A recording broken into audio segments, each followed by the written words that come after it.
G'day viewers, just saying good afternoon to Claudia today. So there's Claudia Schiffer watching over our shoulders. So I'm down at the other end of the shed today, I'm down near the lathe. So I thought I'd give you fellas a look at what I'm doing today. So if you can see down in here, what can you see? Alright, so what we have here is, if this camera will focus, alright, you can see I've ground up a forming tool. So this is a forming tool to form the little spigots for the hubcap retention. Now that's been working quite well. I've made a few of these already. This is just a bit of scrap stock that I had, and as you can see it was turned out to be a bit of a bugger actually. This was a bit of stock that I found, and you can see it's got a rolled thread on the end, and it was about the right size, so I thought I'll use this. When I measured it, it's about 7.72 millimeters. So I'm guessing that this is an 8mm M8 thread or something, and 7.72 is the right size to roll a thread. So it's a peculiar size bit of stock, but it'll do. And so what we're going to do is I'll fire up the lathe. I'm not sure if you'll be able to hear me over the lathe, but I think you will. So you'll see, so all I'm doing is taking a reasonably steady pace, and I know my lathe fairly well, so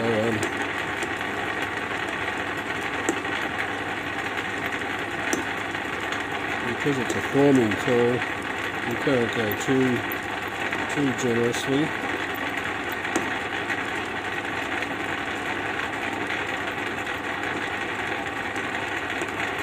And that is the right dimension there. So there is actually only two dimensions that are important on this. So you can see that groove there, that dimension is important, and I'll run the vernier over that, but I know that it's right there, so that's important. And then where I cut this off with a hacksaw, so the length of that's important. Everything else really doesn't matter a shit, but so there's nothing important here, so I'll just get a file and I'll put a bit of a dome to make a spherical sort of arrangement here, so the hubcap will slide on easier. But it's important that I leave a shoulder of the stock material there and there, so that when we have a look at the jig, that will make more sense to you. Actually, we can go and do that now. Let's go and have a look at the jig. Alright, got crap everywhere in this shed.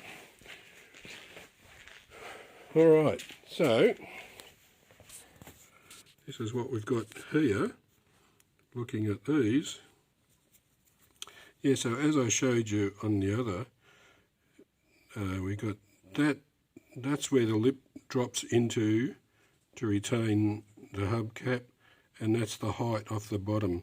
Now I deliberately wanted the hubcaps to be 3mm away when they're located correctly, and as you can see the dome at the top, it's not particularly important. I've just done that with a file and it's all a bit haphazard. But you can see there's the original material of the stock there and another ring here. I made sure that those two were like that, and that was for my wonderful jig that I've made. Now you've all seen this before, so if we turn it over to the business end, all I had to do was drill these 3 holes on the same centre. Turned out they were all different dimensions. This one was a 6mm because I had a 6mm bolt to stick up the guts. This one I could have made 11mm like the other end, but I chose to make that a very tight fit on these, my 7.7 material. So that's a very neat fit.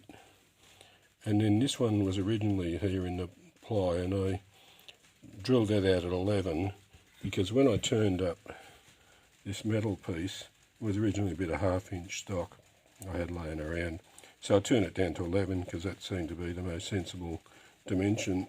And that's a very tight fit in there because I turned it, so it's fucking tight. And if you actually, I'll try and get some light in there for you. You can see I did originally turn it. It was all quite nice, but actually it's probably easier to show you.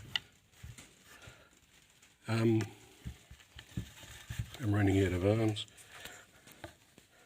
If I try to put this in, you can see, can you?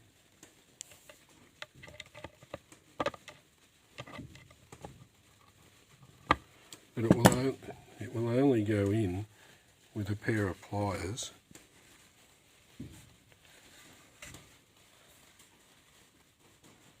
And can you see how it's only sticking out? Camera won't focus. This is the most important part of the whole thing. Let's try and get the camera a bit happier.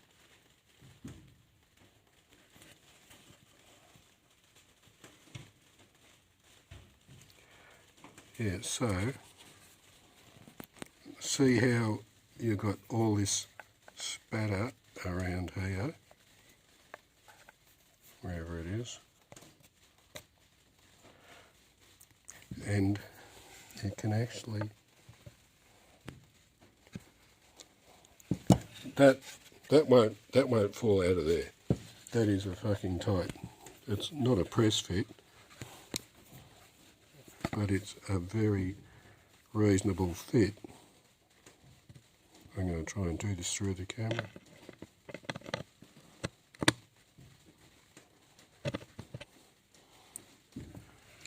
So as you can see, that retains everything as being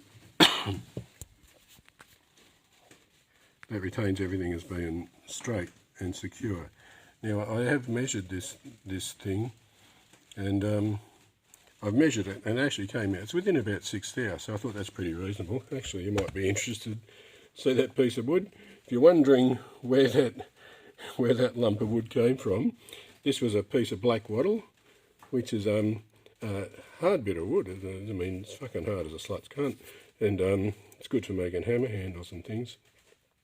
And so a bit of black wattle fell down in my yard, so I picked it up and threw it in the lathe, and that's where that came from. The other bit was a bit of plywood I had laying around, and the little bit of pine on the other side was something out there, a scrap bin. It was actually in the rubbish bin. And don't forget, this is all going to be thrown away in a couple of days. So it's just to get these spigots. I've tested the other one. I'll show you. I've welded this on properly. So we've got the four spigots welded on properly. I'm going to do this wheel today, and I'm only doing 2 wheels because I know myself pretty well. I've got a lot of time for the ancient Greeks. The ancient Greeks really set up the Western world. I think we owe a lot to the ancient Greeks. If you watch my big fat Greek wedding, I think it'll open your eyes to a few things. But there was a Greek philosopher. There's lots of Greek philosophers, but one I particularly liked was a fella called Diogenes, and he was a bit mad actually.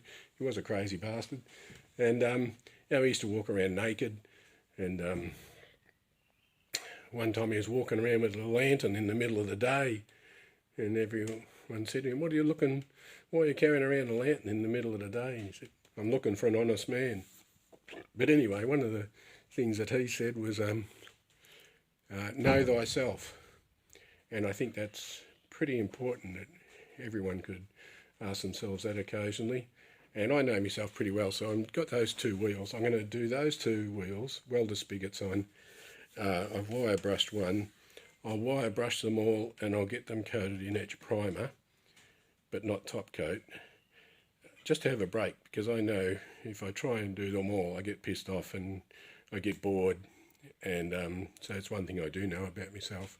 So I'll do 2, get them into undercoat, then I'll do the other 3, and then when I've got the 5 of them, well, I can throw the jig away, and I'll hang them up and I'll paint them. Now, I'm not painting them with automotive lacquer, I'm painting them with, I've just got some epoxy primer.